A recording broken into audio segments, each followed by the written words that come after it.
Hello, and welcome to the Old Farm Bus Podcast. This is the back of the bus session. Hello, and welcome to the Old Farm Bus, back of the bus sessions. Today, I'm going to get straight into it because I'm very excited. They're very, very good friends of mine. I've done lots of work with them. We've been on many a journey. We got here today and I thought, right, we're going to get on it. We're going to start having a chat and we'll get on the podcast. We had a barbecue and, you know, I think you can see some people around here. Wave, everybody. We've had a wonderful time and we got chatting and I was like, right, we really need to get this into the podcast now because you're fascinating blokes and I love you to pieces. Likewise, brother. So, ladies and gentlemen, and this time we actually will get a crowd reaction for the first time ever. Ladies and gentlemen, we've got the local healers. Yes, we're here. What up? Whoop, whoop, whoop. Yeah. Guys, how on earth are you? Because I know when I first met you, we were working on lots of tracks, we've been working on lots of films. Then you were really getting into it. You're sort of getting this album ready, everything's on the precipice of coming out, and then Corona happens. How you feeling? Where are you at? Well, I mean, I'm good, man. I'm good, you know. I mean, what can I say? Corona, I mean, it's slowed a lot down. It's slowed the world down, as you can see, you know what I mean? But we're still here doing what we can do. And I mean, to be honest, I mean, I know it's affected people in different ways. Obviously, a lot of negativity around it as well, you know, with people out of work and all of those kind of things. You know, got to think of those people as well. Do what you can for those people. So it's good to see what people are doing to stand behind people and that kind of thing in these times. But I mean, I have to say, to be honest, that me, myself, and I think I know if I speak for Ty as well, I think we're both quite lucky even in this situation because, to be honest, I mean, you know, we've got our jobs, but yeah, we are furloughed, but, you know, we're still receiving our pay and such. And so what this has actually done is given us time to create and go and do other things. So we've actually been really creative over these past few months. So it's actually been a way for us to turn a negative into a positive situation. So it's been something we've really enjoyed, as I say, obviously not Corona itself, but the fact that we've been able to do as we're doing and make good use of the time. So yeah, man, I'm good. He's being super modest about that. What we've actually done is we've locked in and we've recorded basically 3 albums in the time that this Corona's been on. So yeah, I mean, it's a loaded question, really, isn't it? Because like, there's so many like ways you can look at it. Like, but I think personally, for us anyway, it's been kind of like a time of like reflection. Because in the time that we've not been, let's say, at work or in big groups of people, we've kind of like looked at like what we have and our resources and what we can do with that stuff. And, you know, we've just worked really hard in this time so that when things get back to normal, we're not going to be like starting. Do you know what I mean? So as soon as like things are like lifted again, we've got tons of music, tons of videos, and kind of like a plan, and also an appreciation for like networking and stuff. Because that's what I'm kind of like looking forward to. Like even doing this today it's made my day, really, because it's like this is what we want to do all the time. Do you know what I mean? And because we haven't had it, exactly, we haven't had the time to do it because of everyone being social distance and whatnot. Now that we are getting back into the swing of things, it's actually like I appreciate it more. Do you know what I mean? So big up to yourself and obviously Chris as well. We've got a team on this bus, baby. That's it. So, and with it, do you know when it first came about and it was all up in the air, quite literally up in the air. The panic was going on. Are you always people that silver line and just go, you know what, this is our time to do them 3 albums, get on it, like really go for it? Or did you have a bit of a moment of, no, what are we going to do? Or Ty, like, what's happening? Well, I think, I mean, with in certain aspects, yes, we did kind of have that because, I mean, obviously, as you know, like you said, we've been networking, we've been working with different people. I've got a studio set up at my house, which we're lucky enough to have, which we can have access to 24 hours of the day, you know what I mean? So that's great. But so recently, we've been putting together an EP with Fever, and we've been looking to do more work with Fever. Obviously, that's something, for example, that because of Corona over the last 2 months, it's not something that we've been able to pursue. So that has kind of put that on hold. So that's why we've kind of just worked on what we can do. But that's because we would record that stuff with Fever at his house. Because it's almost like a vibe thing, you know what I mean? So it's like, that was like, it was cool because we'd like literally like the day would be, we'd link up, go to his, record, chat, jam, kind of. But basically, what we're doing now, and it just like just bringing things together and just throwing things about. Like, that's kind of like what we were doing with Fever. And to be honest, we finished the music we were working on prior to Corona, so it didn't really feel natural to like maybe like get beats off him via the internet, write and record them and send them back. We kind of want to keep that in the same way we made it, because we're quite proud of that project. So, and obviously, as Fever just had a child, it wasn't safe Safi. in these kind of times to be saying like, all right, well, let's just forget about the social distancing and come round and do what we're doing. It would be a bit irresponsible at that time. So, sure. But things are changing slightly, but we're still social distancing as we are, keeping ourselves safe. Elbow distance. But I think things are obviously starting to kind of die down a bit, as you can see. Even all you have to do is take a walk down on the street, and you can see More in people comparison to a month ago how many more cars on the street, how many more people and people going about their life. And obviously, if you're keeping yourself safe, keeping yourself healthy, that's the main thing. So Absolutely. And I know there's a lot going on in the world at the minute. There's a lot of social commentary being said. There's so much going on. Like, before we get into all that, like, what were you seeing coming out of COVID times? What were you sort of looking at in people, action, social media? Did you see a good thing coming from it? Did you see it more harmonizing and bringing together? Or what sort of changing times did you see from that? Honestly speaking, I was really skeptical at first. Like, and to be honest, I still am to an extent. And not to be on some like some conspiracy theory kind of thing, but I don't know, man. It just seems very like half informed. In one sense, it's like, okay, you have to social distance with people, but then you go to the supermarket and then there's a queue that's 4 people, 5 people long. So to be honest, for me personally, I've kind of like decided not to be so vocal about it, let's say via social media. I'm kind of just waiting, because at the same time, it's like I need to kind of like make sense of it in my own brain first before I can start like preaching like how I feel about what's actually going on, kind of thing. Because there's a lot of things where I'm speaking to like a couple of my friends, and I've got some friends that are really deep in that, and when I say deep in, I mean very much the system is always playing the game. It's fear mongering. They're doing it because they want to like data farmers. I've got people like talking like that, and it's like, you can't write it off and say, oh no, you're just up in your head. But Good at the to have same the conversation time, there. well, let's say you have to just kind of like weigh it all up and kind of see what's happening, kind of thing. Down to earth with it. Absolutely. There's like, again, we talked about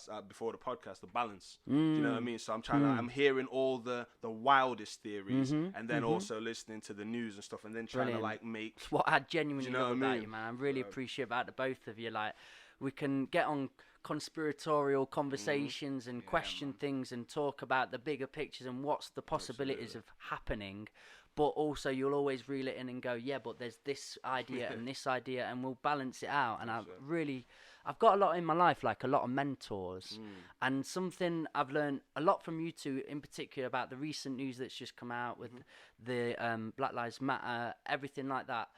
You have kept calm, kept quiet, observed. And something in my life, like if I feel unjust or something's going wrong or I don't understand something, I just run around and I have to question. I'm what's happening? I need it to be back to normal maybe. And actually looking at you guys and feeling so inspired by how you've acted in this, it really feeds me with a lot of hope in people. So I will learn and I will take note from even just how you've been in that period of time, because it was something I've reflected on recently and gone, that seems admirable. That seems like a way of being. So massive respect to that. Thank you, man. Should we get into that that place? Yeah, and I think I know the best way of getting into that place. We've got a track that is ready to. We've never played a track on here. I think a mate's played a guitar once, but he's not mixed and mastered and got a big track out. Now, people who are watching this, I've not heard this yet myself, and I've kept it for this special moment. So we're having is it called a hot take? It's a hot take. I think we're having one of them right now. So this song, this one, I mean, is it called Let Us Live? Can't really. The name's not important. The message is important for the song. So is what's mostly important. I mean, we actually originally, so we wrote this song. It was very. Sorry, Nate, if you just go into the mic and sorry, brother. Yeah, so when we wrote this song, it was actually just very, very soon after Ahmaud Arbery. So he'd been shot dead. It was actually just before the George Floyd incident. So obviously, with that happening as well around this kind of time, we really felt that this was important, that we push this track and get this one out, because it's actually one of those that's supposed to be on an album that's going to be coming out in the future. Yeah, it's probably album number 3 technically, but it's like at this point that it's so important So Yeah. that we we need to just give need it to to say you. it. Like, so. Yeah. I'm really ready for this, guys. It's ready. And when I put this on, I'll probably put the master version on the track, but we're hearing it through here first. Enjoy it, guys. Shout out to Jack Wolf. First and foremost, rest in peace to Ahmaud Arbery. Rest in Now, I'd like to peace. say at the time of this recording, the 2 men that gunned him down have been arrested. God, fudge, so we get a conviction by the time you get a chance to listen. Come on. Don't kill our kids, please let us live. Tired of feeling haunted, something's gotta give. Don't kill our kids, please let us live. Tired of feeling haunted, something's gotta give. Officer Oink, loosen your handcuffs, please. Your piggy pal is trying to choke me out, a man can't breathe. It's getting harder. Don't talk to the feds, words from my father. R.I.P. I'm bowing my head for Eric Garner. Yo, it's crazy, man. I seen up in America some lady cop. She runs up in the wrong house. Do you think that's a mistake or not? She takes the Glock, no hands up. She doesn't make him drop. She aims a service weapon straight at both of them and she makes it pop. This institutional racism gotta make it stop. These black kids are thinking it's normal to getting chased and stopped. I fucking hate the cops. I take a piss of tasty cops. I pay some guy to run up on the sty and fucking spray the lot. So tell Amber Geiger I'm a survivor. I'm pleased and procreate. I hope in pen they stamp your vagina. A slice of justice. No, we ain't getting none of that. And that's the way it just is. Got swept under the rug cause he was just another hood kid. Every day I'm wishing that it wasn't, but it was this. I'm tired of feeling targeted. I'm tired of feeling hunted. Plus I run with wolves, so how you asking me to trust pigs? I do it for my family and kids, so I must live. Even if I'm heavy-hearted every season. Even when I'm evil, fuckers stop me for whatever reason. The Loc Familia, the healers, that's our army. We proud, dedicating the shit to Ahmaud Arbery. Don't kill our kids, please let us live. Tired of feeling haunted, something's gotta give. Don't kill our kids, please let us live. Tired of feeling haunted, something's gotta give. At times I feel schizophrenic in this revolution. From peace like Martin to Malcolm wanna start shooting. Cause just wearing a hood in the hood was enough to leave Trayvon Martin swimming in his... He went to the shop to cop some iced tea and sweets, but that pussy old police left him covered in them sheets. There's no pot of gold at the end of the rainbow. There's just some scattered skittles and an innocent soul that will float to the heavens. If I'm consoled by the reverend, it's a joke. It keeps happening over and over again, so it's standard to be desensitized. Should black children just accept this in life? I gotta hold back the cries, but your triggers get me triggered. I'm a human being, but to you I'm just a nigger. Trace a racist past the family fighting world wars, but tell me how you're any different to Hitler. Mike Brown was gunned down in the state of Missouri. There was footage, no convictions, fuck the judge and the jury. Yo, there's so many examples that you cannot defend. If I mentioned every incident, yo, this track wouldn't end. I saw this film, Queen and Slim, and the shock was heavy, see, but it's so normal, I thought it was a documentary. I'm exhausted, this here's a prayer and a plea. When we've done nothing wrong, please let us be. Enough is enough now. Don't kill our kids, please let us live. Tired of feeling haunted, something's gotta give. Don't kill our kids, please let us live. Tired of feeling haunted, something's gotta give. Yo, we gotta protect the children, man, for real. They're the future, I mean, let them grow, let them glow, let them flourish. And as the sun rises, with my hand on my chest and my head bowed, take some time to think of those that are no longer with us but never forgotten. Sean Reed, Tyree Crawford, Rodney King, Levante Biggs, Walter Scott, Wayne Wheeler, Terrence Crutcher, Nathaniel Pickett, Ali Zorka, Betty Jones, Sean Bell, Kevin Matthews, Nathan Williams, Michael Noel, Oscar Grant, George Floyd. And I'd like to give a big shout out to Black Lives Matter and them cop watching Panthers. Yes. Don't kill our kids, please let us live. Tired of feeling haunted, something's gotta give. Don't kill our kids. Please let us live. Yeah, man. Heavy.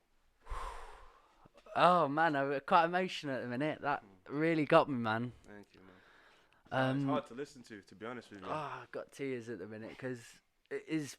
Oh, okay, right. Come on, Mikey Markham. Hey, you got this. You got this, brother. Wow. It gets me too, man. It gets every time, for real. It gets me too. That one is emotional. That one. When can you remember the moment of which what's just happened? Can you remember where you were, what you were doing, and your response straight up and how you felt? You know what, Mike? This is how mad it is, right? I can't remember, and the reason is because to us, it's nothing new. Like, do you know what I mean? It's like these things.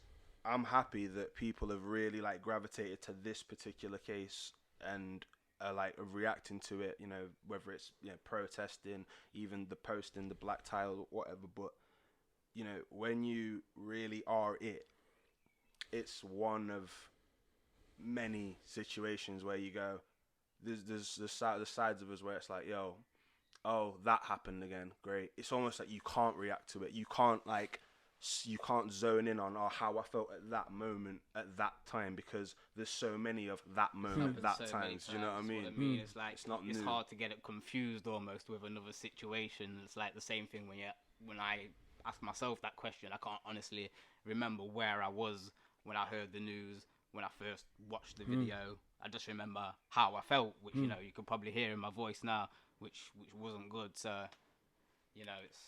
it's devastating, and obviously it's been happening for a long time. You know what I mean? So there's got to be change, and obviously making music as we do like that to speak on things like that, it's a tiny fraction of what we can do. And I mean, whatever the answer is for us to be able to do more, I hope that we can be shown that answer.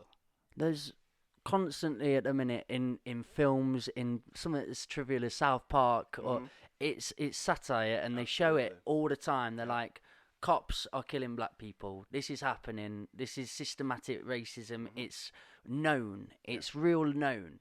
So why do you feel it's happening, and why is it being allowed to happen, and why is it following a constant? How long have we got? Yeah, we were, mate. Honestly, How far back can we because go? I'll just quickly come from a perspective like you saw me recently. I'm very again opinionated, loud, confused, trying my best because I'm very emotionally driven. And when something shakes me up, I'm like, I see people acting on two ends of the spectrum. You guys stop speaking. It's you don't deserve a voice, or people of another spectrum, like my old football lads or something like that, and they're being overtly racist. I'm really angry in that world. I'm like, right, that's really not what we need right now. You guys come together. I'm trying to pull places together and go, right, we need to harmonise through this. And I'm talking from a white perspective. Of course. So, but Mike, it doesn't go unnoticed that you are clearly more than an ally in the situation. So I hope you know that from our point of view. Like when we talk about these kind of things, like this isn't an anti-white thing. It's never been that. It's never, not. It's injustice is injustice. Period. This could be. It doesn't matter if it's about gender. Do you know what I mean? How the misogyny and that. Like these all very same. The point's the same. There's always it's all the moral compass, isn't it? And I think good human beings could understand that and have the moral compass. And that's who we're talking to. This isn't to be like everyone who is racist or unintentionally racist. This isn't like a fuck you to them. Maybe it is, but the broader point is what we need now is everyone who does give a shit. Sorry, pardon my swearing. No, it's a swearing podcast, mate. Yeah, that's all right then. Everyone who does give a fucking shit now. Like it's rallying that. It's like going, okay, you know first hand, you've got us as friends, so these things. We'll say it to you, and you can hear it, and you've got your own perspective on the world, and you've got friends from different backgrounds and all that. So for you, it's kind of like you get to be objective and hear that and go, all right, well, I've heard it from this side, but I'm also very much a part of these other things as well. And it's like, it's about like, if you see it and you feel like you need to call it out, as long as you're doing it from an honest place, bro, that's all we ask, you know what I mean, at this point. So when you say what can be done, where did it start? These things are hundreds of years of oppression. Do you know what I mean? This isn't like, again, that's what I'm saying. It's not a new thing. It's become a trendy thing for reasons I can't really figure out other than coronavirus. And when I say that, I mean we're all forced to be at home, all forced to be on the phones more so than normal. We spend a lot of time on screens a lot as it is, but I think during the pandemic, we've been definitely looking to the phone for access to the outside of Yeah, our four walls. You see what I'm saying? So when these stories do go viral, it's very hard to ignore now. Whereas, let's say, a couple months back, when on your timeline there was what you did on a night out last night. Oh, there's some injustice in the world. Scroll again. Oh, there's my mates again. I think it was very easy to kind of have it as a passing thing, whereas now it's very much now at the forefront, you know? If you're on the social media, as I was talking to Harley about earlier, I mean, it's very hard. Well, it's almost impossible now. I mean, if you're actually, you know, listening to this podcast within a week or two of us recording this right now, There will be, then you can go onto your Facebook or whatever social media it is you're using right now, this second, and I bet you can't scroll down for more than 2-3 posts without it either being corona or, you know, something to do around race stuff that's going on, police brutality, whatever it is. And as I've said, and plenty of people have said, it's great to see, you know, it all being posted and having people to stand by you and support you, be it people of all races.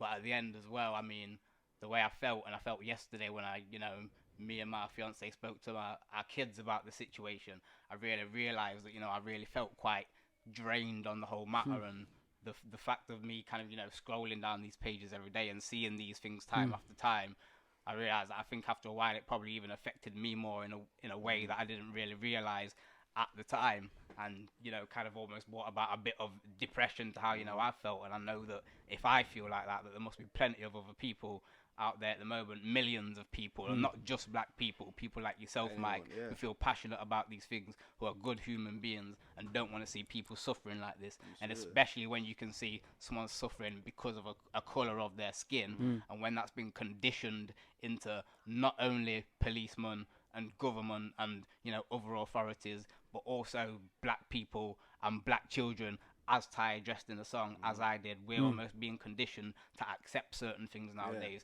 and accept that certain things are just normal to happen, when no, really, if you dress it back, they're not. Because that's not right. That's wrong. It's not right that you should go jogging and end up shot because someone thinks that you could have been a burglar, or that you could be there with some binoculars bird watching and someone thinks that that's a gun from across the road, so you end up shot, or that you want to play cops and robbers in the street with a stick and a cop comes up and shoots you. There's so many of those incidents, just like Ty said, so I think I'll have to kind of just cut that there. Do you know what? And I was just about to say that, and as he was saying that, like, look at like the explanation for him to make sense of it in his own brain as an adult man who's a very smart, intelligent brother, you know. And then you look outside and you see his two kids who are like not even teens, they're children. So not only do you have to like make sense of it in your own brain for your own well-being, you then have to explain to kids that their biggest thing is playing on computer games and running in a field. They love that they're gonna have to face this at some point. Do you know what I mean? Probably sooner than later. So it's almost like a double duty as adults, you know, especially with children in this, dealing with this, because it's almost like you have to like also make sense of it, like just so you don't go mad. But then almost like, but nurture it for them so they don't just take it on as heavy as we have to, which is it's a burden in itself. Do you see what I'm saying? I was just going to ask you, Nay, in that line, imagining I was that child and how you have to have that conversation. Can I ask how you do go about that? How do you explain, like, this is something that's been happening for decades and decades. This is something you're going to have to not have to understand, because I want the world to change. I want things to change, and I don't want it to be a norm that this is just something you learn. Why this happens, but figuring out is probably the best way about it. And this is a topic, sorry, it's so clumsy. Again, anytime I slip and slide and anything, we're all, the three of us here are running on emotion at the minute. And and there is no one answer either. That's the other thing. I love, so it's like, that's what I'm saying, you know, like, so we're all just trying to figure it out. And obviously, Nate, again, with the children, I'm sure you can speak to it more than I can, but you know, for the children, like, they have their own complexity to deal with as well, just as being kids in a millennial, you know, a time where they have access to the same information adults have that we probably shouldn't. But because they're just as tech savvy, if not more, than us, they're in. So they're seeing it too. You know what I mean? Like, go on. I'll let you. I was gonna say, to be honest, with that's exactly how it came about. What you asked Mike about, you know, was talking to the kids. Yesterday I was, you know, minding my business in the garden, And my son, he likes to watch a lot of there's a guy Dan TDM, he's some kind of gamer on YouTube. Nice. And he was actually mentioning something on the whole kind of racism situation and trying to explain to young kids, because I think it's a lot kind of younger kids that he has on his channel. Yeah. Just explaining in a lot more simpler way, kind of how would you like it if someone was to do this to you because of the color of your skin and things such as that. And it was at that point that I kind of thought to myself, right, I've kind of been putting this off, but I need to speak to them, because before that, I can't lie, there probably was a moment where I thought, is this something that they can not know about? Maybe can I just leave them to be kind of ignorant about this, so that they don't have to be upset about this and don't have to think of it like this. And for a day, it was kind of, well, yeah, they're in the garden, they're playing, they're happy, as they're outside now, as you can see them. You don't want to go and break their hearts with news of, this can happen to you, by the way, and that's just happened. But ultimately, it's life and it's the reality. And as I said before, you want to keep them protected, but you can't keep your child in too much of a bubble in the way of they're going to be out in the real world at a time. To a certain age, probably up to 18, 19, some kids even 20, 25, you can keep on strings, literally, and keep in a bubble and keep as safe as you want to keep them, and they eat what you want them to eat, they speak to who you want them to speak, and they only hear and see what you want them to hear and see. But eventually that changes, and then that bubble bursts, and the real world hits, and that's probably when it would be even worse if they were to not know any of that and not be prepared. Right. So as I said, it was a real hard conversation to have. Probably just as hard, or maybe even harder for me than it was for them, which is why I kind of put it off a bit, because knowing they're that still innocent and they're even listening to the information, they're gonna go, really? Like, do you know what I mean? Like, their initial response isn't gonna be, wow, that's sad. It's gonna be, really, why? Because that's really the child's innocence. They can't understand. Do you know what I mean? Like, why would you? Because they don't have that. That's a very adult thing to have. Like greed, jealousy, corruption. These are all things that. It's built. It's built.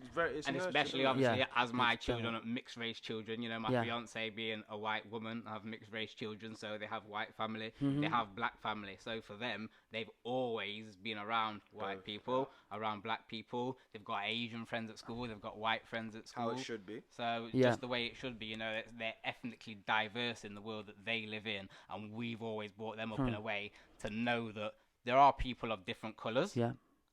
No colour, distinguishes what someone's personality is, what their goals are, what they're like, what they can do. So we have to take everybody on face value. Yes. So you can go into a room full of 5 different colour people. You can't make a judgment on any of those until you spoke to those people and found out what their character is and found out what it is that they're looking to do. If they're there to do you some harm or something like that, okay, they may be a bad person, but then don't attribute that to the colour of their skin. That's or a whole any another level attributions to they it. share, And that's what I mean, and that's the problem a lot attach of the it to time them.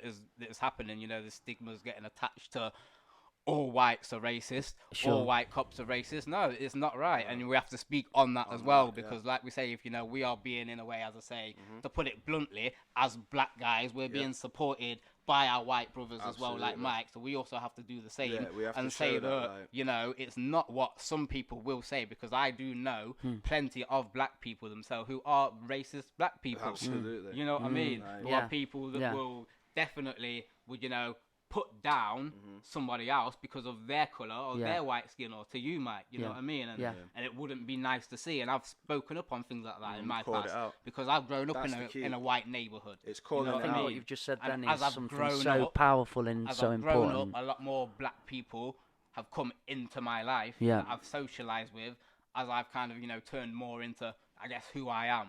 So my life has just evolved in that way. But as I say, my circle of friends, as you can see, involves people of all colours, shapes and sizes, and I love everybody that is lovable. We are that's nice. mate. I love you to pieces, and I wish we weren't in COVID times, because I'd be diving over there for a big hug in a minute. But we are evolving, and we're constantly growing, and ideologies and change is happening. And maybe if we did look 100 years, 200 years ago, it was a very different world. And So true. we are growing, I want to say better, I want to say further, I want to say more. But again, never let it become a norm. When Yeah, you when you can't see get it, when you complacent, hear it, no. when you experience it, you've got to straight up call it. And then Definitely. that's the thing, that it was allowed to be at a certain stage. And So again, long, for when so long. something like this massive thing that's just happened in America comes out, and like you say, so many people have got hurt and angry and posted or done whatever, it's a real nice thing to see in my eyes, of going, right, okay, there's no perfect way of doing it, No, but but people they're are trying, They yeah. are. There is some. Slow progression is better than no progression. Yeah. Like that, I I love have to that. like really emphasize that, because you know I've had conversations with people who felt like, oh, I don't really see the point. As in my black family, like saying, yo, I'm so tired, I'm so exhausted. As if This there's shit. nothing to That fight. posting a black a tile does nothing It's not for me, gonna and do it's like, nothing, and it does make sense. But like again, I have to completely 100% push this narrative of, look, doing like, if it's millimeters in the right direction, it will make a difference. We might not even be around to see it. I was just you gonna know? say that, but yeah. it will happen. And again, Yeah, your funny children, enough, their children's Kids, children. it's, Yeah, it's always completely. for the next I one's on. love what you're saying I actually there. watched a clip from a documentary that was it basically was about how things have actually improved over the last like 100, 200 years or something. It's, Bill Gates was someone who actually was like saying this was his favorite book kind of thing. Okay. And and it was literally just showing you like some facts and figures of like how, you know, talking like from way back, like how many things have changed and have like have got better over the time. And again, super small, and there's always going to be stuff to complain about, but we have to acknowledge that too. So for every time I'm sitting here going, oh man, the world's hard, like I look at things. It's always been, it's been you have- worse you- times. There's been way worse times, like, do you know what I mean? And it's like, we have to like appreciate that, and then and not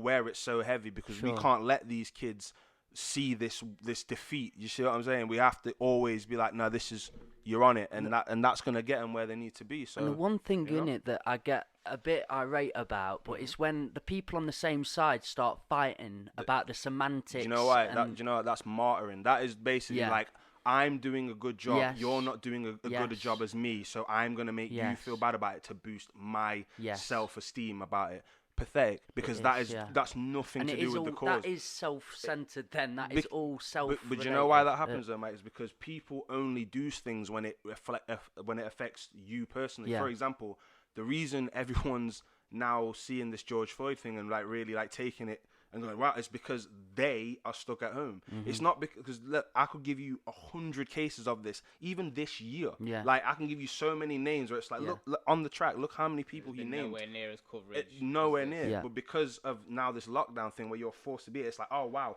I'm seeing it now, so I feel a way about it, so I'm gonna react. And So we're seeing it all day and every day. Every as well, day. Because So- you're not going to work No. and you're not doing your normal stuff. You sat on your phone for Yeah. 2-3 hours more a day than you would normally. so actually what it becomes, oh, I'm affected by this now because I can't avoid it, so now I'll speak up. Because if you're not affected by it, Yeah. it goes over that. And this is why I Totally say, so when you say understand what like, you're oh, saying here, yeah. where was I at the time? I couldn't tell you, because there's so many times of Yes. that, like you almost lose count Yeah. of it. Like, but then again, at the same time, I could tell you so many times where injustice has been called out. There's so many. I mean, Harley Blue, shout out her.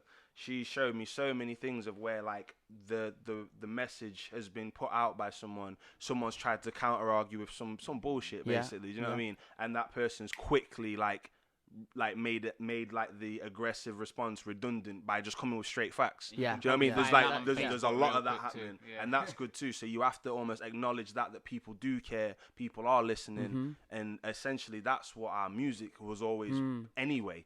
Do you know what I mean? But even before this current, and I have to call it a trend because this isn't. Again, this isn't something that's like Not new. something It's not new. new information to us, and to anyone who's aware to it, it's really not new. So the current trend of like awareness of this incident Yeah. is what I would say. Like the music that we make was always to address the things that we felt needed addressing. Do you see what Sure, I'm saying? Hence sure. the name Local Healers. Like it starts with, you know, community. It starts with us linking up with you, doing a podcast, you know, networking, and that goes. So it starts inwards and reflects outwards. Do you know what I mean? Like, because we gotta get right in our own heads before we can start martyring again. I would never sit on this thing and say anyone who hasn't done anything for Black Lives Matter, you're already. I would never say that. Yeah. But what I would say is like, don't ignore it, because clearly it's not something that's going away. It's obvious at this point. And It should have been obvious then. Again, but, you know, to me, my naivety in many areas of my life, to be honest, but particularly towards this, something that was a thought of America, I was like, yeah, definitely the systematic racism, and felt I understood it there because I've seen it in films and stuff. I've seen it in media. I've seen it, and I'm like. People have turned it into a somewhat joke, like South Park and so on, but not in a bad way. They're that's raising what it, helps to but condition us, like I say, to accept some of this stuff, because you see it. Even I remember when you go back to things like that, and not necessarily, for example, even things that were to do actually with race, but I remember sitting in secondary school and sitting in English and being made to watch, you know, a video which about something random, nothing in particular. The one token black person comes on the screen, and who does everyone point to and say, "Oh, there you are on the screen." And things such as that are just, you know, they're just little pushes to, mate. That's just something that you've just got to accept, because when you get angry to us about that, we're just gonna say, "Oh, we was all just having a joke, mate." And now you've got 29 of us all laughing and pointing at you, saying, "Yeah, look, there you are." But I'm just supposed to accept that and laugh along with you. One thing I will say though, there is. Like a lot of, like, you know, when you talk about like South Park, for example, something like that, while it can come across as quite stupid, like I will say there is certain programs like that I wouldn't say are the problem, because what they do is they address all cylinders. Do you see what I mean? It's not like satire. It's about the whole. It's a very like objective. Because that's what I'm saying. It's saying, look how stupid people can be. Look how stupid thoughts are. Yeah. Do you see what I'm saying? So it's like. But that to me was a moment of seeing it and being like, wow, it's real, and not really understanding it so much in Britain until a little bit of my story, like my granddad, so my mum's side are all Mullen Faroes, and my granddad come from Persia, so, and you know, everyone sees me and they're like, you know, my dad's side are all Birmingham and stuff like that, but they don't see any other thing in there. So we're in Ripley now. Which Ilkeston, Ripley, Hena, you're in the heart of where the BMP, EDL bread come from. So my granddad came over as a doctor, started healing people, and then they liked him because he saved them and looked after them and treated them. Healer. People he was a local healer. He really was. He was the original local healer. We have to get a track name. So we, as a family, have been brought up very liberal and very sort of like open-minded to all. Because I wouldn't be around without him and X, Y, and Z. I know my history and ancestry. Now, when I went into school, and as a white person, so you start. I've been a social butterfly. I've lived on this farm. I've not known how to meet people. I've really struggled, isolated person, lots of parts of my life. So going into school, and it was predominantly white children. When a black person or any person other than white came into school, it was quite alien for a start. But then when children had picked monkey see, monkey do, like picked up traits, and then they started being aggressive or unkind to this, I couldn't comprehend it. I really couldn't. I didn't understand what was going on. So I picked it up. Not that I'd ever done it, but I started seeing these things, and I was like, why are we, it's tribal. It doesn't make sense. Went and started questioning it. Now, I'd love to get your perspectives on education, school, and what your experiences was. I mean, I think that for you probably is a lot in the way of kind of, you know, how you are brought up and such. And like you say, if you grew up on a farm and wasn't maybe so much around city kids as much, then maybe you wouldn't have heard so much of the kind of outrageous views and that of some people. And obviously, if you came from a family which is, as it sounds to be, good loving people that are mixed race, so obviously there's not going to be any racism there, then obviously it's kind of something that was alien to you, and obviously it's something that you never experienced racism yourself. You were never racist to other people. You didn't project those kind of thoughts onto other people. So I can fully understand why for you then that would have been, you know, kind of crazy. But again, kind of for us, kind of being black and being young, it's again something that our mum and dads would have spoken to us about when we were young. So we kind of pretty much understood it straight away. Although it's still the first time that you got called a nigger at school or whatever, it made you cry. It was insane. You kind of understood it. I'll tell you something, Mike. So when we talk about that education and stuff, so obviously I do not appear to be light skinned, but I'm actually not full black. Like my nan is probably whiter than you. Do you know what I mean? Like she's blonde Wow. hair, blue eyes. You couldn't tell her that. But, Wow. That's but the no, biggest but- shocker today yeah, so far.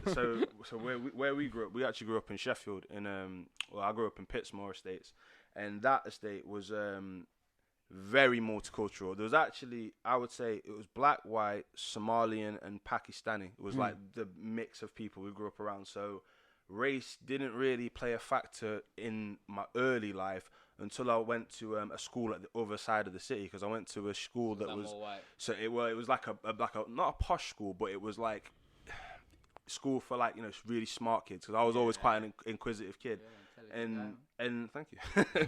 And I remember like there was like I think 6 of us, 6 black kids in the whole school or something like that. That's a lot in a way. Well, In it is, a way, yeah, that's a lot. that's it. But like, yeah, it was nuts though, because it was almost like we had to band together. Yeah. You see what I'm saying? Like I remember like there was times where it'd be like the most, like bear in mind, we'd be like what, like 11, 12, I can't really remember like years specifically, but it'd say stuff like, oh, how comes your hand stops here and then you're like me here? And it'd be like, this is a school for smart, intelligent Yeah. kids, by the Oh, way. no. And I'm like almost so flabbergasted that I'm hearing this kind of stuff. But then it's like, it's Just triggered. becomes obvious that their parents Well, have it's never, Yeah. educated Well, it them on goes certain what you're saying things. about the areas like around here. It's like they're so detached from it. And again, if you're not personally affected by it, you don't give a shit. And I don't know Wrap why. your If kid you in a bubble, so then you wouldn't see it. But like I say, there's been so many things from like really young, for me anyway,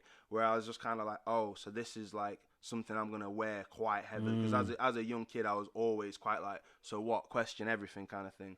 And I remember like there's been so many like episodes where I've gone, well, why did that matter? Like, why did my race matter there? I remember someone tried to tell me that my nan wasn't my nan. Like straight face, like your grandma can't be your grandma because There's she a looks lie in like your me family. and you don't look like me. And I'd be Wow. like, Wow. hold on. and those kind Like- of things as well. When people come with that kind of talk, it's so ignorant. And I mean, something that might not even sound as stupid as that is just as ignorant. But on a day-to-day basis, they're the kind of things that, as a black person, you're kind of socially conditioned Yeah. to just deal with, Yeah. and sometimes accept, other times even laugh off. All right, you I know tell you what what, I mean? you have And to do it. pick your battles. This is Yeah. the conditioning thing. It's you go, all right, where say you're at work, and we've got a song on one of our other projects called Afro, where we're talking about like hair. Yeah. And the whole premise of the track was addressing unintentional racism. We've worked with people for years, super friendly. Do you know what I mean? We get on, house on fire. Before I had the dreads, and obviously you can see on the Nate's hat, we both had afros. Yeah. And it'd be stuff like trying to touch. Yeah, Ooh, I just want. yeah, Ooh, it's just yeah. so nice. I just want to touch it. And it's Yeah. like, hold on. If I just randomly started pulling on your hair, Yeah. immediate red flags, right? So why is that? Oh, I just want it. And it's like, But yo, it's acceptable. For yeah, but it's almost like, so Seen your it to, like, your Motormouth ignorance. on a I night should. out. Yeah. People Oh, will let me run touch. past, like- And you know what? Because he's such a nice guy, he'll allow it. Yeah, You see what I'm yeah, saying? And yeah, that's what I mean. yeah. It's the conditioning. He'll be like, yo, I know you don't mean bad by it, so cool, all right. But to be honest, if you really asked him how he genuinely feel about it and Yeah. how I feel about it, is why are you touching me Yeah. without consent? What are you doing? Yeah. Like you don't do that Again, like anyway. your best mate, you sort of rub each Yeah, other and to that's get them in a fine, nuggie. But there as is- soon there as is a it's line. and that's something we have to teach to the kids as well, you know what I There you mean? go. To basically tell them, because there's been times, whether it's been here in Nottingham or on holiday particularly, where you're getting stared at just for being black, where people literally just come up and put their hand on your head. So we've said to the kids, like, right, you don't have to be like shy and such. Yeah. We know you're not a grown up and you're not an adult, and you might not want to say such and such. But if you don't want someone to touch As soon your as hair somebody- and you they don't come want them to towards touch your head you, like that, then step back they and don't touch you. make them know that, Yeah.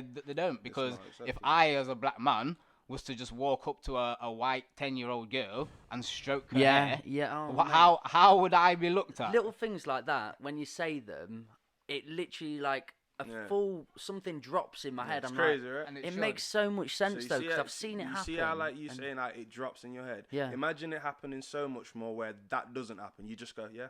Yeah. That's where you get Yeah. to as a black person. There is no drop. It's like, oh yeah, that too.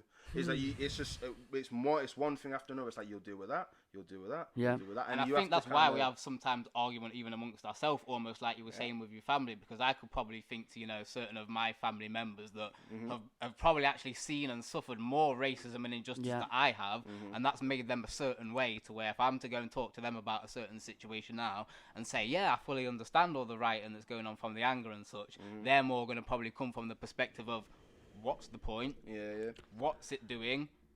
There is no answer at all, do you- and nothing can be done. So Do you feel the reason a lot of particularly white people then have just been fighting amongst each other or getting on the bandwagon or just shouting about it? Do you want it to be really real? I was just going to say, is it Go on. because they think it's a brand new thing that, or No, I don't think it's that. If I'm being Yeah, I fully really real, bro, want I you think to. I think it's white guilt, to be honest with Yeah. you. I think what it is shit. I don't want to appear as this, so I need to fully project that it's Yeah. not that. The problem with that is you're now making it about you. Yeah. Do you see what I mean? It's like you're now the narrative you're pushing is look how not racist I am, Yeah. rather than let's address the not racism. cause in the Yeah. first Do you see place. what I mean? Yeah, So yeah, that's yeah. where it's like it's really you have to kind of like be really careful with that, and that's why, like I say, Mike, at the beginning of this thing, I said there is no doubt in my mind that you are certified, Sincere. like you know what I mean. You're a humble, honest dude, and I would never think that you wanted us to do this podcast so you could bait a race conversation. Yeah, this yeah. has happened because we're comfortable around you. Yeah. because you're a stand-up dude. And You see what vice I'm saying? versa, Like, and so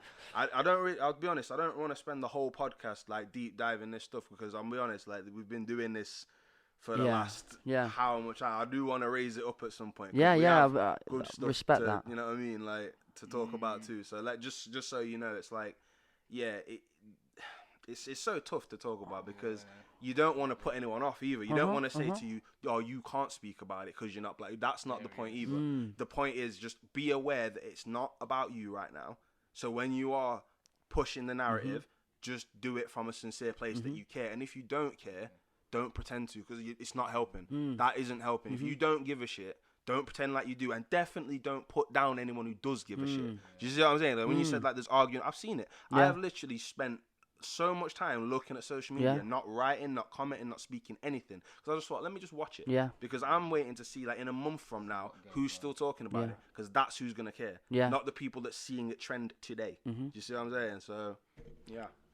I think it's genuine fascinating, and some things that were going on around my life at the time was the silence is violence sort of slogan being thrown about, or you're part of the problem. Yeah. And I was seeing it on a lot of very good people on their platforms. My friend's a copper. He's my best friend in the world. I've been all over the world with him. Yep. And I introduced him to a girl because I don't know. Yeah, I did. But I was like, does he want this out? And basically, she didn't know he was a copper until he addressed he was a copper. And it was just like, they nearly wanted to stop talking. Oh, because she was. She was like, "Oh, he's a copper," and it was this total like complete shift of, "Oh, and I know how lovely he is." Yeah. So, and there was something there. Then I was seeing him like people saying like, "Oh, you're a cop," and X, Y, and Z. And it's again with what we're trying to teach with the black people go barrier, black barrier, and again we're doing it copper barrier, barrier, and what there is in life is good and bad in all In walks of everything, life, in all definitely. areas. And I was just getting built up. Like, my dad's not got a social media platform, and he's silent about things because he's a very calm man. But then it got me a little bit when it silences violence, because I'm like, he's bloody lovely, but he's not going out on the streets and stuff. But I don't think he's part of the He's problem. yeah. And I was just getting a little bit angsty about all. And then there's a much bigger problem that needs to be addressed. So I need to not get so riled up and so emotionally invested in what's going on around me, because it is a place of privilege and a platform of it. And I totally respect that and get that. But there was elements of people shouting at each other when I was like, well, what you're doing essentially is taking away from the problem. And I know then that the irony of me doing that, it was all silly, it was clumsy. It was clumsy. But that goes back to there is no right one answer. Yeah. This is gonna take a long time. And by the way, it's already been taking a long time. You gotta think civil rights a long time ago. Not long enough, not actually that long, but I'm saying it wasn't yesterday. Do you know what I mean? It wasn't when George Floyd died. Like this is something that's been happening. Do you know what I mean? We've had leaders die for this. You know, people that we look up to, like to say, right, you have like laid the foundation. So actually, we have it a lot better than, let's say, even like the 60s. Do you know what I mean? If you want to talk about that, like, you know, shout out to DJ Fever one more time, because we're actually working on a project called The Windrush, and basically that addresses, you know, the black people that came on the banana boat, as it was referred to as way back, and talking about like coming to England, becoming workers, and you know, that's a project me and Nathan, we've made songs like the one we just played, where and I've not argued, but we've had like heated conversations saying, yo, we're only like scratching the surface with these songs. So while it's like, it's mad because it's like we're listening to it with you and watching you listen to it, it actually made me appreciate it like as a deeper sentiment. But to be honest, where we want to take this thing is going to be almost like jarring to do. Even like the thought of like writing it, we've had conversations like, yo, I don't know if I'm ready. Do you know what I mean? It's going to be a long project to get done, you know? So it's one of those. And I mean, what you were saying before, Mike, I think even kind of brings about another question, even talking about the, you know, the silence is violence, and it's kind of not to whether it's out anyone or stick up for anyone, but it's almost a question of what is silence. What's classed as silence? Because I mean, we're on our social media. So let's say I'm posting, if you're being silent, you're being violent, which I haven't, by the way, because I'm not really sure what is the exact meaning of it. Yeah, it's kind of, well, I'm on social media. I mean, what is that actually doing itself? I mean, is that actually having an effect in the way that the world's going to run, or the way that things are going to change? Is that as good as? So you spoke about your dad saying that, you know, he's being silent. If he's out in the middle of a field shouting out, Black Lives Matter. Is he being silent? Well, he's not being silent, is he? So, I mean, but at the end of the day, it's still not being heard by anyone and not really helping. So, I mean, for me, all I can really say with that is, if someone, you know, has a good heart and good intentions and good ways in which they want it to go, is all I can say is that's a great thing. And if there ever does come a way to where there's literally a make or break of, right, guys, if you turn left, you're going to save black lives. If you turn right, it's going to go the same way it was. If they turn left at that point, all I can do is say thank you very much. You were obviously true to what you said, and that's that. But, you know, I can't even really say, for, as you said, people that are posting maybe right now on social media, silence is violence, Black Lives Matter. Some of those people, when it comes to that road, left or right, some of them will go right and will say, actually, I know I posted all of this stuff, but at the end of the day, I'm not that deep in it. I'm not prepared to get a scratch for you, It's very easy to click a button, isn't it? And that was something at the minute that's been just getting me a bit, where it's like we've been sharing these things, or people have been sharing, look at this information, go like that, and just what you said, how long is that going to last? And hopefully it stays, man. I really hope it does. I just felt like there was something at the minute deep rooted in me where it's uneducated people, for me, were going and just labeling people. It's like, you're part of the problem. What do you think? And you start agreeing, say something wrong, you're part of the problem. Yeah, absolutely. You go down here. It's because, again, like, people have all got their versions of how they think it should be. And, like, what's really mad about that is, like, sometimes you can get into arguments where the intention was actually right. Like, you both agreed on the same thing, but you just got little nuggets of it where you see it this way, you see it that way. Most of this is probably based on talking on social media, I'm guessing, as well. Yeah, well, there most you go. Of it probably is not face-to-face nowadays. Yes, so that also brings that about makes another it complicated. whole You can almost, like, without even racism, COVID, or anything like that, you've got keyboard warriors that just want to do what they want to do. You've got people who on a bad day are a whole different person. Troll as well. You've got people that troll. Saying things that they don't actually mean what they say. Just to get reactions, all that kind of stuff. So I mean, you've got to take it with more than a pinch of salt, really, the internet. You know, it's hard to say it now because obviously we are on lockdown and we can't be outside as much. But I would say to anyone who does think about these things, like, as much as, like, say we do necessarily, like, don't spend all the time on the phones, because that, you know, again, off mic, we were talking about, like, reality and the perception of what is, you know, on social media, we see what people want us to see. That isn't the world. Like, you go out in the world, you're going to see things that people, you know, me and you talk eye to eye. We played that song, I Saw You Nearly at Tears, you know what I mean? Mate. And much love for you for, like, for feeling that way, you know what I mean? But again, that's what I'm saying, like, you could hide that behind the phone. You see what I'm saying? You could almost watch it, be in tears and then go, And say yeah, but I'd get something more to the likes. I'd get contrary. more likes if I said fuck that shit. Yeah. Do you see what I mean? So Yeah. that's what I'm gonna do Yeah. right now. Do you know what I mean? And And when that's they comment something back, that's when you then want to say something that's out of hand, and you Absolutely. actually became someone that actually liked something but didn't want to comment in a positive way, and then because of online how things are taken, Yep. and you can't, say things exactly how you want to say them or see the way that someone's being, Yep. someone blows something out of proportion. You know what I mean? There can be an angry person at the Yep. end of another screen. There can be a person that's just joking and really trying to wind you up and Yeah. doing well at it. Yeah. So someone once said to me, like, with text messaging, like, that there's no context with text messaging. Yeah. And I actually was like, that really stuck. There's with no me, like sarcasm well, button yeah, or anything, or you can't. There's no nuance of like the human qualities Sure, of conversation, sure. of like of connections. You know what I mean? Like That's you, what I'm talking yeah, about with online. you lose that. Do you know what I Yeah. mean? And it's like, again, this is what I'm saying to like, and again, we do kind of sound like people of our age group who would, Mm-hmm. of course, we'd think this because we're from a time where it wasn't so institutional, but like we do have to like just dial it back a little bit, because I mean I've seen people that like can't hold a conversation, Mike. Like, but you know what I mean? Can talk the most on the internet. Yeah. Like, even some like the youngers in your family and stuff, and they're like, yo, Yeah. glued to the phone. Yeah, on the You phone talk for to them and they days. almost crumble a little bit, because it's like, wow, I've got to deal with human interaction here. It's a Yeah. little bit And like, I've got to off-putting. react Like, to myself, and I've Yeah. got to react in a way that's deemed as acceptable In and real then I've- time and as then well. I've got It is to a- judge their reactions. It as is a well. fascinating reality we're living in Yes. because of that. Like, if you've got a social media account where you can craft the perfect form of what you think you should look like, you're never going to be a true self. So, like we're doing now, and like I encourage more people to do, conversation, going out, actively going and having these conversations, you slip, you tumble, you say things and then you go back on things, and you're working it out. You're constantly. That's why I love conversation. That's why I love growth, because it comes from these sort of places. When you're just like looking at something and then editing it again and going, yeah, but will that get me the likes? No, I'll go back on that, and then I'll put something It's out really that's really contrived, isn't it? contrived and Yeah. really built up. We're living in a false reality, so people can make themselves look as good and as cool and as whatever they want to look like. But that's all I wanted to see more of, was people maybe.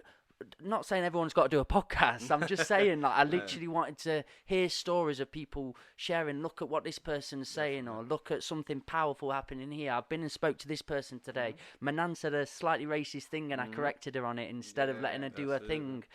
I wanted to see more of that, and I was just getting a bit of a pickle, let's You know what I say. mean? Yeah, well, So- in between all of that madness, I do have to say that, I have myself even, seen some good things, and I'm, Yeah. hesitant to say even, I'll start even with some pictures and some footage I've seen of police officers in America, you know Yeah. what I mean? Whether they've Yeah. been standing in solidarity with people on their peaceful protests. Saw a beautiful one with just water bottles the or other day. people It was- that are helping protesters that have been injured and such and things like that. And as I says, we can't label everyone with, the, And again, the it's same paint humanity. and that. It's Not all police good and officers are bad. racist, so there's good ones there. You would that are think it's helping. that simple, wouldn't you? Yeah. I mean, but that's because you're a good person. You see, this is what's interesting about it. Like, if you have that sense of like, well, there is being a dickhead and being a good person. Do you know what I mean? Yeah. If you're on the side of good, you almost can't fathom why it would be anything else. Yeah. Do you see what I'm saying? And it's that's like, where- well, we need to understand that though, Yeah. because it's like Yeah. what we can't do is go in with just on pure emotion. Yeah. We'll get to the point where we're like, why can't you just? You know what I mean? Yeah. It's Yeah. like Some it people doesn't don't think work like- logically. No. If some Yeah. things And we have to make accept that. sense to Yeah. us and should make sense to Yeah. them, just don't. And then I think a lot of the time that's the problem. And then Yeah. behind that, you get people that almost jump on that bandwagon that aren't actually as stupid, as ignorant, or as arrogant as the people they're following, but they're kind of just for some reason. I'm following him now, and as you said, now that we're in COVID and we're in lockdown, now is the perfect time for people that will easily be led to be led to whether it's all white people are racist and I'm standing behind all of my brothers because Yeah. I'm being led Yeah. by a black man who's actually a racist and wants Yeah. to kill white men himself, or it's look at these guys, can't kill them quick enough, Yeah. which I've seen, and it's disgusting. So I mean, and again, Ty, like, I will make sure we don't just go down this line. I promise you, I No, will but it's important get to though. that I'm glad we're place. having it, And though. this bit I want to just say, like, so for that person who, like, my friend the copper, Yeah. and then somebody's gone, oh, copper, and the whole family have all gone, Rejected his. yeah, whole no, thing. not a chance, mate. What do you think and I'm not asking No, you no, to of course. solve the world problems right now in this one whatever you say next. But what do you think we need to do in education towards both parties, because all voices have got to be in on this, like them misconceptions towards somebody like Jagger, who's a wonderful policeman. Sorry, a big shout out. You know what I said? Sorry saying his name, but big shout out, Jags.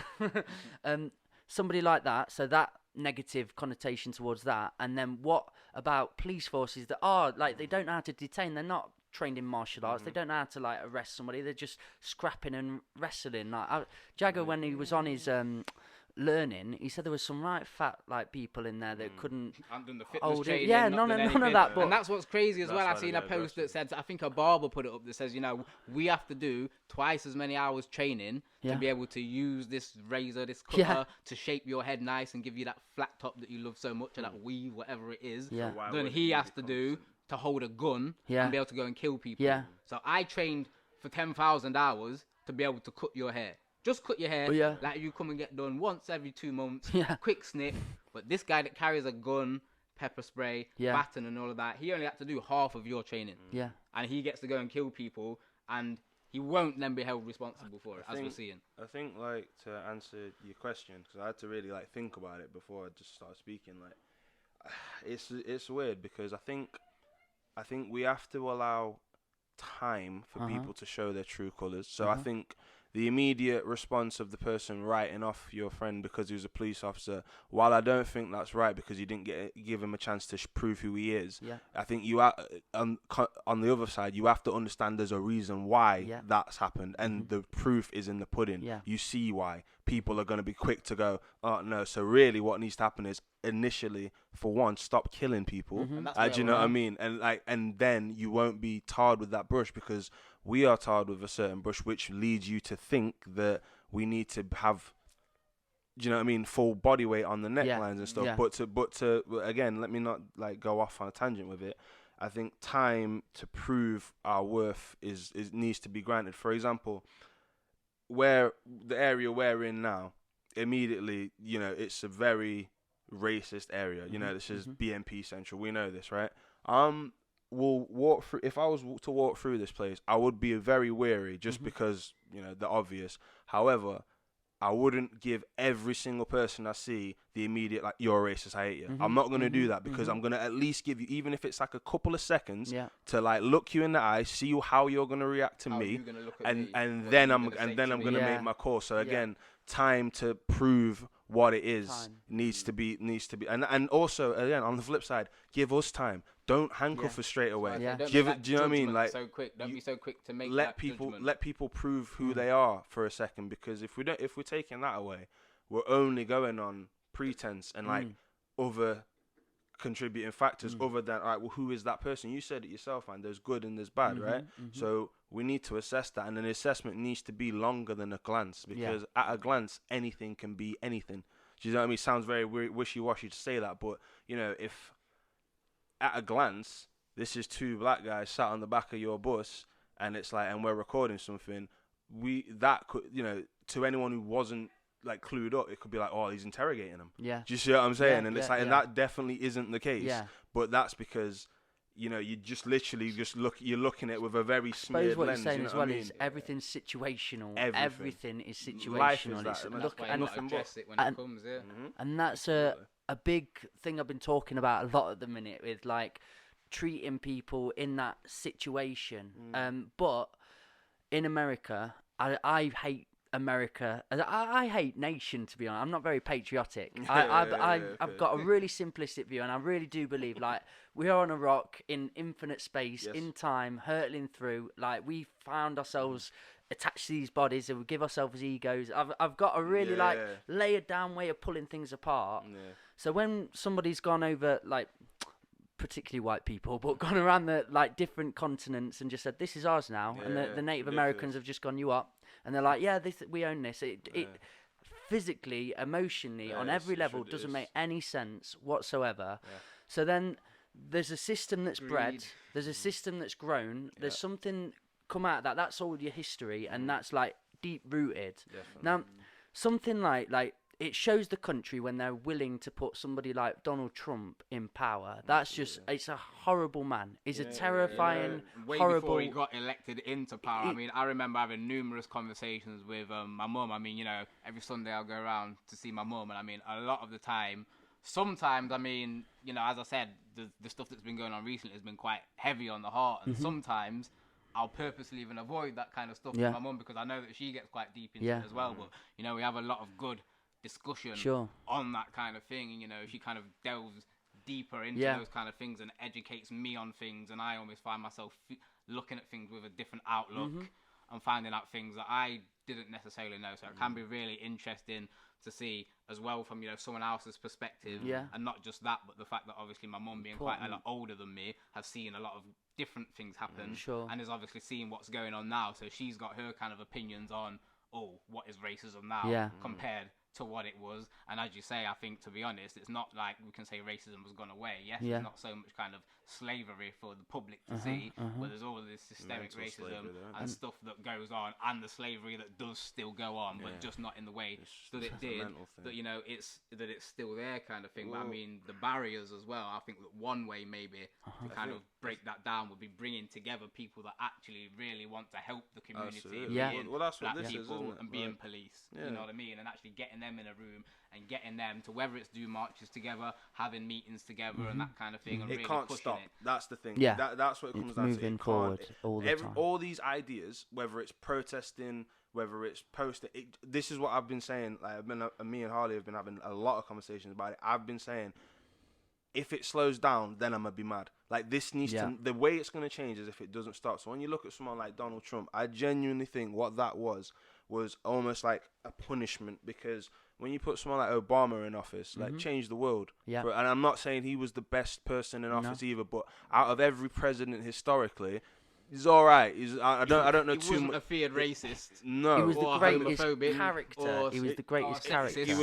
was someone who you could at least say, all right, well, he's still playing the game. He's still playing the position of power. So again, my, like yours, the anti-establishment side of it will still be like, you still want to control the world. So all right, cool. However, what I think with the Donald Trump thing was, it was a step in like a different direction. America, Central America, and, you know, the very red states of America, the very far right, didn't like that. So almost like to diminish the presidency, put an idiot there, because this is what I'm saying. So now that Donald Trump's the president, it doesn't actually seem that special that Barack Obama was president. Do you see what I mean? Because now the presidency ain't that valuable. Do you see what I'm saying? So it's like, you might as well put Kanye West up in there next. You might as well put It's a fashion giraffe show, there. isn't Like, it, really? well, yeah, it's diminished because prior to that, entertainment. That's what it's turned to. Schwarzenegger Entertainment. prior to that, bro, it was like that's a very powerful chair. Do you know what I mean? And how the world views it. But Now it's a bit of a joke. Let me it made sense at a point in history. Kings and queens, in certain essence, had a point because it was tangible. Having 100,000 people to rule. It made sense. You can put a rule across. You can have a certain, like, we need order. We need to fix it. Sort of a capitalist view, but like, we need to have structure. So then it was tangible because you could do that. You've got America with 300 million people in it, so many different states, all these different laws, and then that. So and then you've got one man with his set of rules and set of ideas and his team behind it. You're going to get a very different ball game. It doesn't make sense. It's not tangible. That position has now become obsolete because it doesn't make sense. Nobody should have that job. Barack Obama, a wonderful man, a great person, but all that did, he wasn't, I don't think, playing even a game, but it exposed what the system is. And it's obsolete. It's grown tired. It doesn't make sense. There needs to be new systems in place. Do you think it should be a case of, like, see, like, all the mayors of the states should be like a unified I mean, president? I was gonna maybe that's even, like, you know, suggest, but obviously it takes it onto a whole new topic of kind of things. But maybe it could be split in some kind of way. You know what I mean? For example, but that's what the parties are essentially, and they try that. The truth is, like you just said, no one man or woman should have all that power. That's essentially what it comes down to. Over all of those states. But at the same time, going back to what you said about, like, the constructs of, like, say, imperialism and, you know, and going to different countries and going, oh, I'm taking this. Yeah. We can't ignore that has happened. Yeah. We do live on a planet, on a floating rock in space, as you said, that actually has been divided. And this is why I would say to anyone who says stuff like, oh, you know, it's not as bad over in England as it is in America. Like, you do realize the only difference is a couple of miles of water. Like, do you know what I mean? We made a song the other day. Well, we made a song yesterday, and I said the last line was like, if you say it's not as bad in the UK, just know a couple of miles of water it doesn't like outweigh trauma. It doesn't stop me feeling this way, and that's what we need to understand. Like, okay, if you think, all right, well, it's not as bad here. Well, look at your black friends and look at how they're talking, how they feel. Because by the way, they repress it a lot. By the way, because we don't want to put this on you all the time. Be the angry black man. It's just too much because it's too much to bear, to burden. And also, it's like, our friendships aren't built on race. We're not friends because I'm black, you're white. That's not what it is. So we don't need to make that a forefront thing. However, when these things come up, like, really, like, look and listen to how people are speaking. Whether you think it's not, I'm not talking about you, Mike. I'm talking about, you know what I mean? I'm really appreciating what you're saying. Appreciate it, bro. But like, yeah, so like, hear the voice and hear like the reasoning and read, like, because now I don't know if you've seen, like, a lot of black people are now putting examples of the racism they faced that they might not have said before, but in these times it's like, all right, I'm gonna give you this scenario. Really hear it and understand that if you don't think it's as bad here, well, why is this sentiment universally understood? Do you know what I mean? The fact that it happened in a different country, which is only a few hours on a plane, by the way, for me, it is real. Do you know what I mean? The only differences, really, I think, are largely based on things such as weapons that happen in America. And obviously, I guess, yes, with George Floyd, he wasn't shot. But if you look at, you know, Ahmaud Arbery, he was shot. And all the people that have been shot or where weapons have been used by the police, rather than it just being a beating with the hands and the feet and the sticks, then for me that causes one of the major problems, because, you know, without citizens with guns, James Scurlock, bless his soul, wouldn't have been killed the other day. 22-year-old that was protesting that got shot by a white man in his shop front who was, you know, antagonizing protesters. That wouldn't have happened. And by the way, he had an unlicensed firearm as well, and that's being put down as self-defense, which again is devastating, but it happens over and over again. And, you know, the same, as I say, with, you know, the police, the fact that if I'm to walk out on the street now and see a policeman, I'd probably bet you, being here in Derby, England, that he's probably not got a gun on him, okay? And so even if he is to approach me with a racist manner and wants to rough me up or do whatever it is that he wants to do, at least there's not a gun pointed at me that can, in any moment, just go off and end my life by you pulling back your finger 1 inch. And that's all it takes. Yeah, and I would say, you know, while there might not be a gun, again, does he sound any more safe? Does he sound like he feels okay about that? No. So it's like, okay, you might not have a physical, like, weapon, but you do invoke that same amount of fear. Exactly. And this is what I mean about, like, that's where you have to really hear people when they say, don't just say, oh, yeah, now you're talking because everyone else is talking. No, we've been saying it for a long time, but a lot before, it's like, people don't want to address it because you don't want to, especially, like, you know, again, like I said, my nan, white as snow. Do you know what I mean? I don't want to go to her and go, Nan, your people are killing my people. Do you know what I mean? Because she's my people. You see what I'm saying? So like, you don't want to put that burden on yourself and anyone who you care about. That's another way it weighs heavy on you, I think, because like I said, obviously growing up in a white neighborhood, I think if ever, you know, that I was, you know, experiencing, let's say, from other random people, kind of, you know, whether it was racist comments or felt like I was being treated in a certain way because of the colour of my skin, I didn't necessarily feel, and I don't know whether this is wrong or right, but it's the way that I was made to feel, but I didn't necessarily feel that I could really go and sit down with my white friends and really say, oh, look, this has happened, that's happened, and that I'd actually really be understood and empathised with. That it would kind of just be a thing of, oh yeah, well, he's an idiot anyway, kind of thing. I know you're black, and they'd be my friends that obviously almost in a way didn't see colour and didn't say, oh yes, you know, you're a black, this, that, and the other. One thing that hit me, like, this is 5 years ago, this is maybe a story I've not told you, but like back in the day I was a bit of a naughty boy. I was going around doing my thing, but I built up a narrative towards police and tarnish with a brush, because, like, first of all, at school, like, that we'd go out in the park and it was, you know, all of us together and we'd be mouthy. And once I remember getting physically, like, held up against a wall by a police officer, like, screaming in my face, and like, because I'd said something mouthy. And again, like 5 years ago, I got tasered while I was on substances. But like, I was tasered, and every time I tried to get back up, they just tased me back to the floor, and they weren't trained. And like the guy, an officer, when I got to the prison, like, and in a cell. They were like, you could have died the amount of times, like, because I have to watch the video. They had it on cam, and I come back like screaming stuff, and I passed out. But they just every single time I tried to move, I was tasered to the floor. Now all my mates, they have laughs at it. They want to listen to the tape where I had to be recorded and all that sort of thing. But one of them goes, "Oh, it's lucky they didn't have a gun," and then another one went, "Oh, it's lucky you weren't black." And it was a moment where I was like, I reflected. I was like, yeah. Is that somebody not acknowledge systematic racism? Like, how did he say that? Because that's weird. Like, did he say it in a sense of like you're lucky, as in thank God, or was it like on some like, well, at least you ain't? Like, what was? They were I assume doing it jokingly in a way. Yeah, okay. But Probably then I felt like they meant it, and he was like, lucky that he didn't have a gun for starts. And then one was like, yeah, and you weren't black, and I was like. And one way to look at that even is really, let's say if you think of this in a way, like you said, untrained cops that haven't really been given like the sufficient equipment to deal with the crimes that they're supposed to be dealing with. So that already in itself is a problem. So they're coming up and grabbing you and pushing you against the wall, which they shouldn't really be doing, and tasing you multiple times every time you try and get up. Let's imagine on top of that now, I also hate you because you're black. Yeah. And then put a gun in your hand. And for one of my friends to say that, therefore meant like the ideology exists as well. So it's not something again that isn't known. No. That's the thing. So like, and that's why I say it needs to now. Like now, I don't know why not before. Yeah. But at the very least, then let's work on today. It now needs to not stop, because for whatever reason the momentum's picked up more than it has in say recent years. I'd say. So now let's not stop the narrative. I mean, like I say. Bro, you know, as you were just saying that, it's like there's so many like examples. I'll be like, oh yeah, that happened. Oh yeah, that happened. But that just reminded me of like, this is how mad it can get. Like I remember, I was at a bus stop, right? Yeah.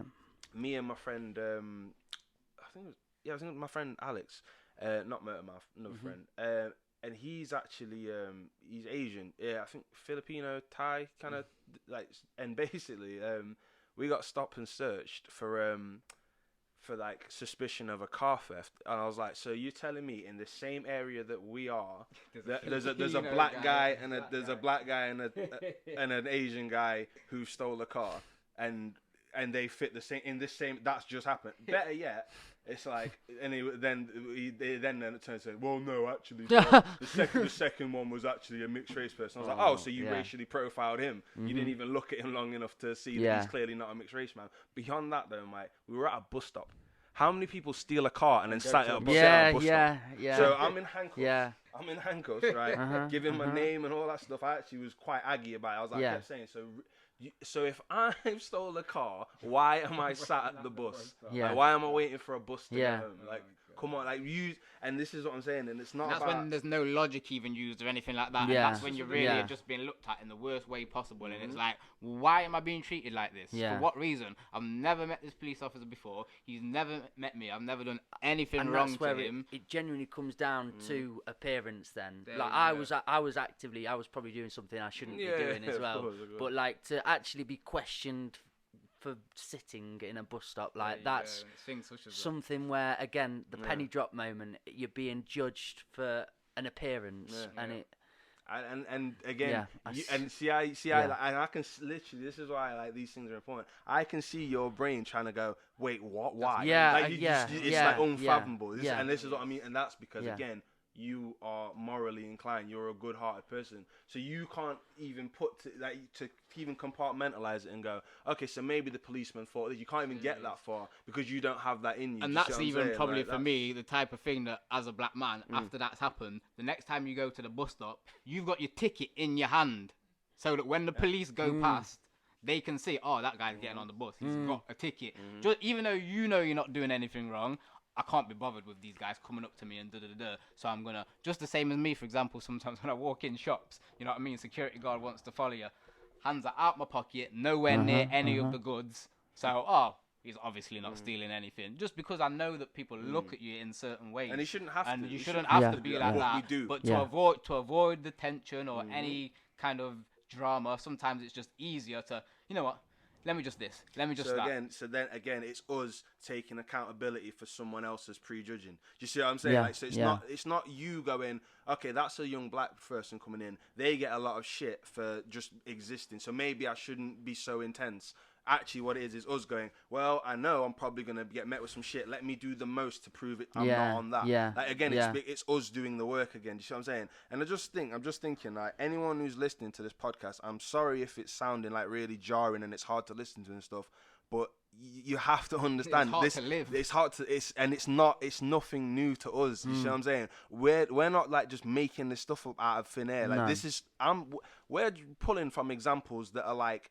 You know, we've both lived nearly 30 years on this thing. Like, there's so many things we could just be saying, but I'm almost trying to hold back in some of the examples of this Yeah. stuff that has happened, just because I don't want to make it so negative. But like this, I wouldn't have to do that if it didn't happen in the first place. You see what I'm saying? People Like, need to realize there's a problem, real, man. and people need to come together again, to try I and s- move on from it. I suppose one thing that I am very happy of is like we've got technology as well, yes. and people filming and making sure it's seen globally and as much as possible. It is your saviour, and you do have the right to. Yeah, well, more people are being brought to justice because people are doing a lot of good by recording these incidents and stuff. And actually, Film the police. I will say, like, a lot of these times I've seen like these videos and stuff. It is white people filming. Do you see what I'm saying? Like Yeah. calling out Yeah. the bullshit, and that's Yeah. what I'm saying. They're the people who I want to speak to and say, thank you for what you're doing. Sure. Keep helping us do this because that's going to get it done. Yeah. Because we've been doing this for a long time and saying, look, these are the things, these are our issues.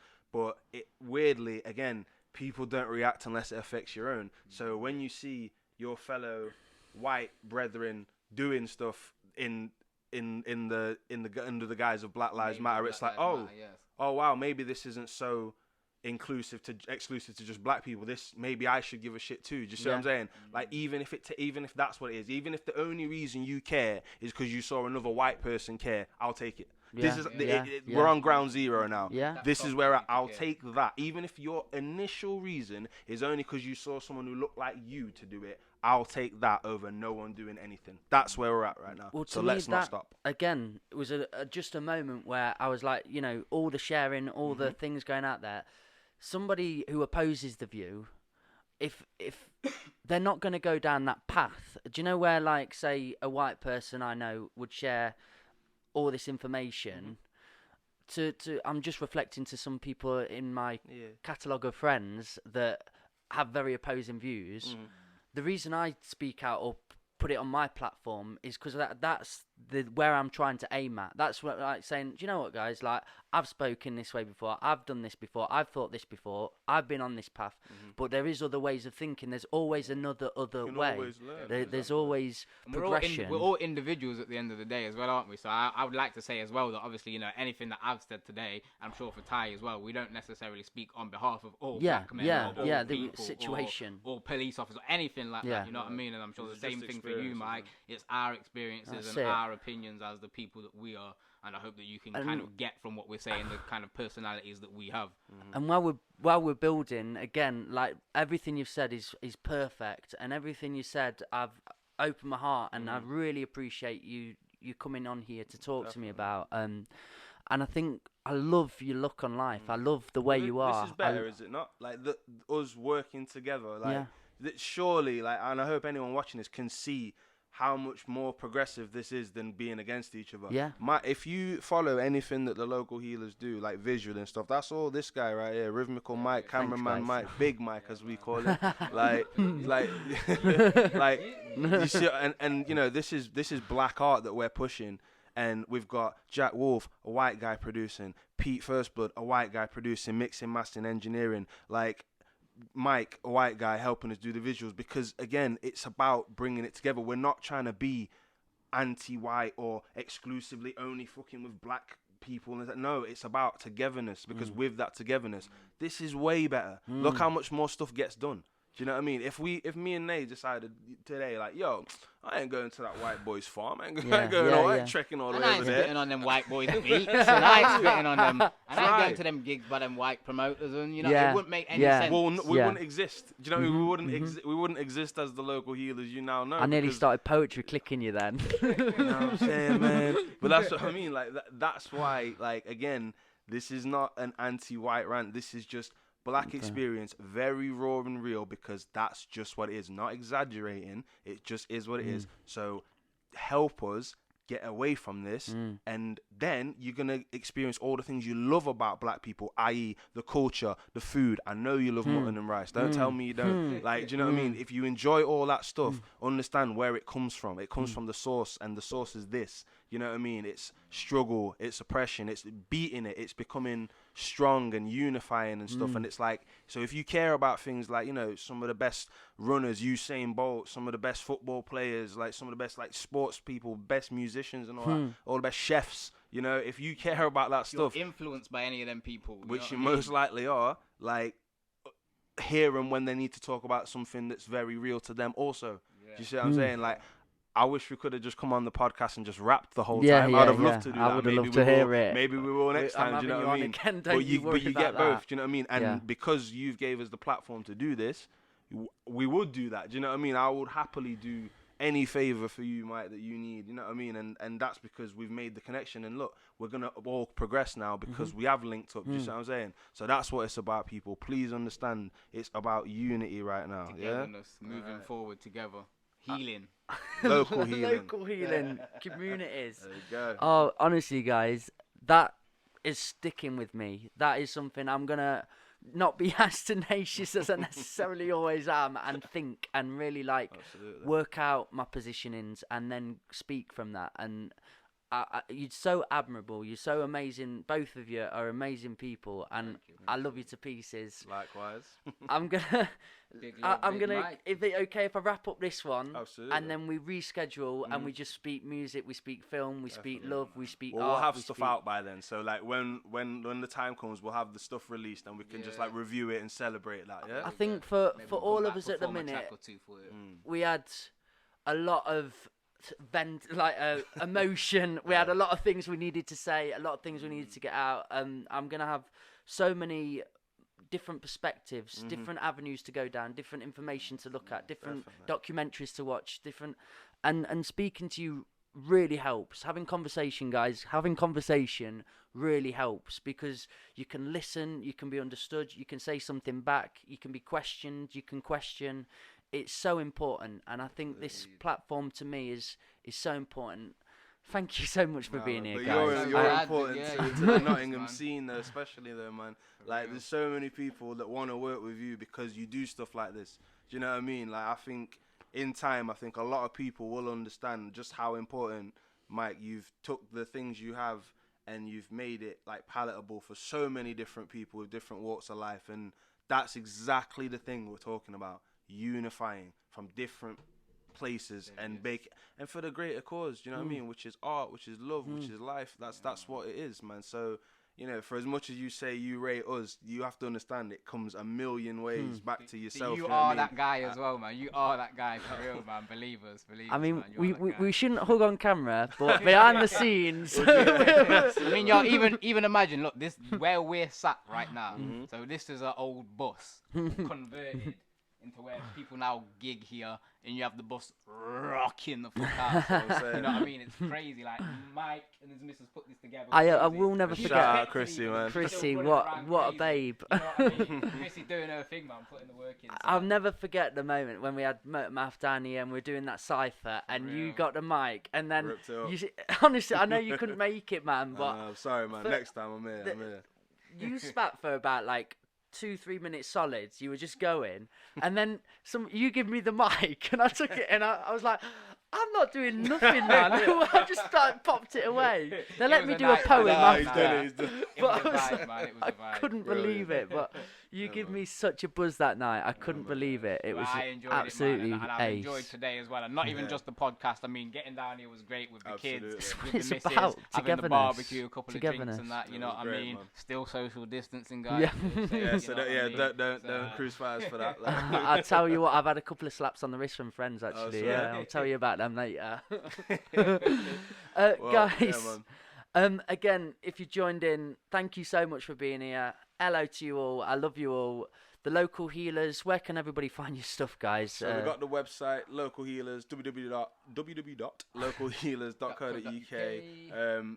Basically, it's Local Healers is very Googleable. You Google that, Yeah. you find everything. Everything will At come up, Ty man. Healy, at Nay Loco Knots if you want our separate stuff. Yeah, we got the bank But camps, we got- everything. It's man, all so- there, man. You're But just if amazing. you go to localhealers.co.uk, you can navigate everything from there. And the latest music videos we've released are on there. There's documentaries on there. There's the live stream we did the other day, and we're actually doing another live stream. Yeah, so I tomorrow don't know with- if with, it won't Fever, be out by then. But So, yeah, but we've got I'm the a fast editor, mate. Alright. Well, like I said, there's content galore and it will all be directed through there. So if you go on localhealers.co.uk, you can find us there and you can subscribe to it as well. And we live chat on there as well. So if you want to message us, we can talk and we can chop it up. Yeah, man, definitely. As you can tell, we talk a lot. So Yeah, man. Yo, we got some work to come for real, man. So Absolutely. tune into us, man, because you're gonna vibe with us when you hear this That's it. music. Trust me. definitely. You're heroes. You are. I love you. wow. I love you to pieces. Guys, peace out. You've been a part of the Elf on Bus, back of the bus sessions.